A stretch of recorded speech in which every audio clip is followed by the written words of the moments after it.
Guys, you are not going to believe what I just found. This is ancient Mesopotamia, modern-day Iraq, one of the oldest civilizations on Earth, and I'm walking into it right now. These walls are sun-baked mud brick. No concrete, no steel. Just earth and water pressed together and dried under the Mesopotamian sun. Ancient Mesopotamian cities were built narrow on purpose. Shade, protection, control. Everything had a reason. Trade was everything here. Mesopotamia built the first markets in human history. What you're looking at is where commerce was born. Every pot made by hand. No machines, no factory. Just a man, clay, and time. Mesopotamian children grew up in the streets. Watch where you're going. No schools, no playgrounds. The city was the classroom. Flat bread cooked on clay over open fire. This is one of the oldest foods in human history. They were making this thousands of years before anyone else. Mesopotamia invented currency, one of the first civilizations to use a payment system. Even this simple transaction has history behind it. The street surface tells you everything, worn smooth by thousands of years of feet.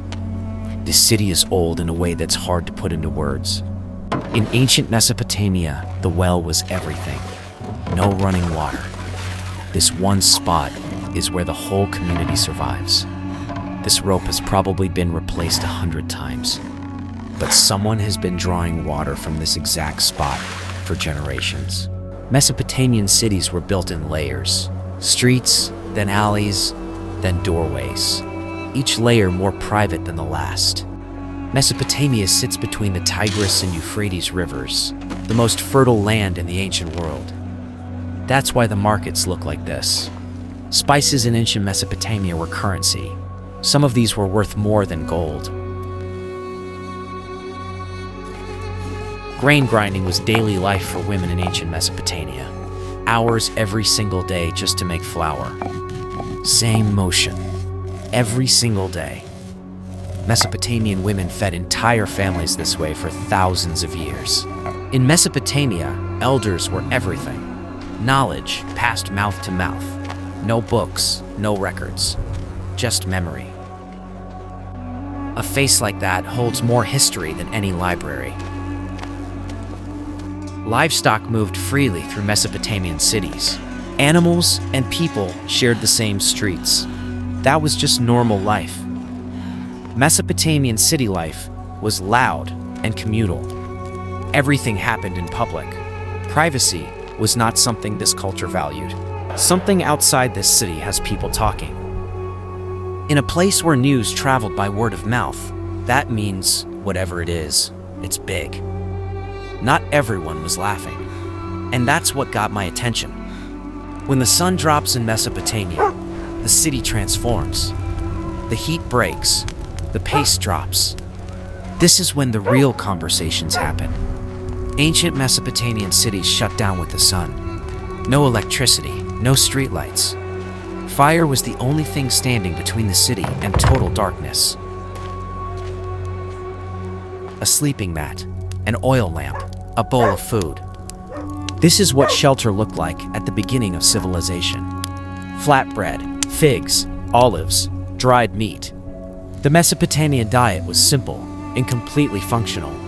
They understood nutrition before the word existed. Someone outside the city has been building something for years. The whole city knows his name, and nobody believes him. No light pollution in ancient Mesopotamia. The sky looked like this every single night. They knew those stars better than we ever will. Before the city wakes up, it belongs to no one. This is what the oldest cities on Earth looked like before the noise started. Mesopotamian streets echo differently when they're empty. You can hear the age of the stone under your feet. Stepping outside the city walls in ancient Mesopotamia meant stepping into a completely different world. The city ended and the open land began, with nothing in between. The Mesopotamian plain is completely flat for miles in every direction. So when something is out here that doesn't belong, you see it from a long way off. I can't believe it. It's actually here. Look at the size of that thing. How is this possible out here? The ground out here is the same ground it has always been. Cracked, dry, ancient. Nothing grows easily in this land. A boat on dry land, in the middle of ancient Mesopotamia, miles from the nearest water. The closer I got, the more wrong it looked. A wooden boat this size has no business being here. Standing at the base of it, you lose all sense of scale. The timber alone, each plank wider than a man is tall. Black pitch was the waterproofing of the ancient world. The fact that every joint on this boat is sealed with it tells you exactly what it was built to do. Ancient sources describe Noah's Ark as 300 cubits long. That's roughly the length of 1.5 football fields. Standing beside it, I believe it. The scaffolding is still up. Whoever built this walked away not long ago. Stone tools, hand-shaped wooden pegs, everything built the hardest possible way. Look at this thing.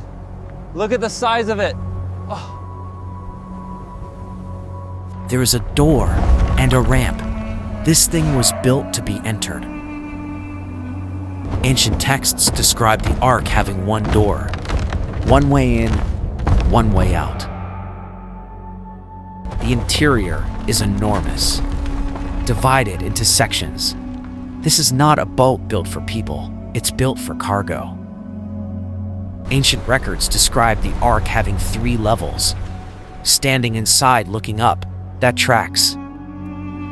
The organization inside is deliberate. Somebody planned every inch of this space. Even the floor is sealed with pitch. This thing was designed to hold water out from every direction. Standing at this entrance looking out at the city, the distance between these two worlds is more than just land.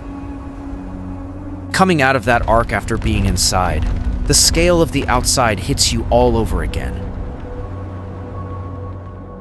High ground near water was everything in ancient Mesopotamia. You always knew where the hills were. From up here, you could see both worlds. The city that was laughing and the boat that was waiting. Fire in ancient Mesopotamia was not comfort, it was survival. The only thing standing between you and total darkness. Ancient Mesopotamian texts describe the night before the animals came as completely still. No wind, no sound, just silence. In ancient Mesopotamia, you slept where you landed. The ground was your bed and the sky was your roof. I woke up to a sound I couldn't place, and when I looked down, nothing could have prepared me for what I saw. Ancient texts say 2 of every animal on Earth came to the ark. Seeing something like this with your own eyes, you stop questioning the old stories. Lions, walking calmly toward a wooden boat. In ancient Mesopotamia, lions were the most feared animal on Earth. Every creature moving in the same direction. No fear, no chaos, like something was guiding all of them. One by one, they went in. The ancient texts say it took days. Watching the beginning of it, I believe that. You could feel it through the ground, the weight of all of them moving together. And then they were all inside.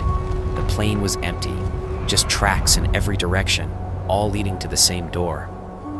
And then the door closed, from the inside. Nobody was out here to close it. Sealed. Every living thing inside, the city behind it going about its mourning like nothing had happened. I lay back down after the last animal went in. I don't know how long I slept. When I woke up, the air had changed. Ancient Mesopotamians read the wind the way we read weather forecasts. This wind was telling a story. Late afternoon, I looked east, and that horizon was not what it was this morning. Ancient Mesopotamia sits in a floodplain. The Tigris and Euphrates have flooded this land before, but nothing like what the old texts describe. The wind changed direction. In ancient Mesopotamia, that meant everything.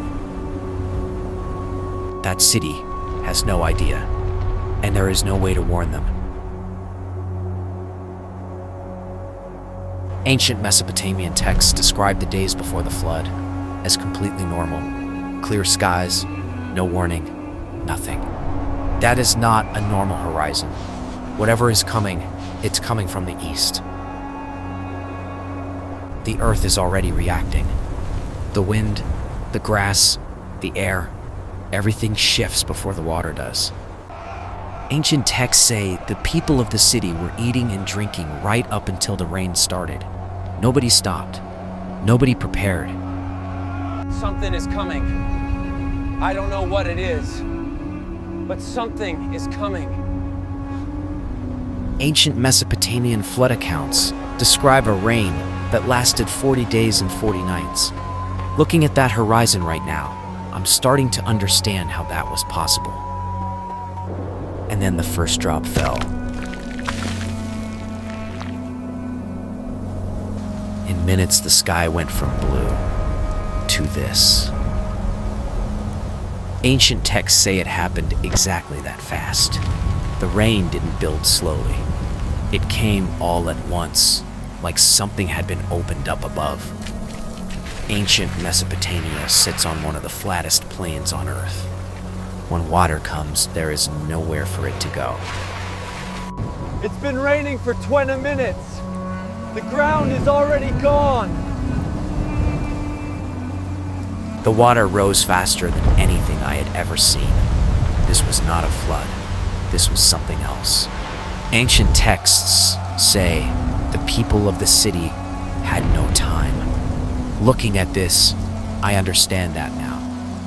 The Tigris and Euphrates combined couldn't fill a plain this fast.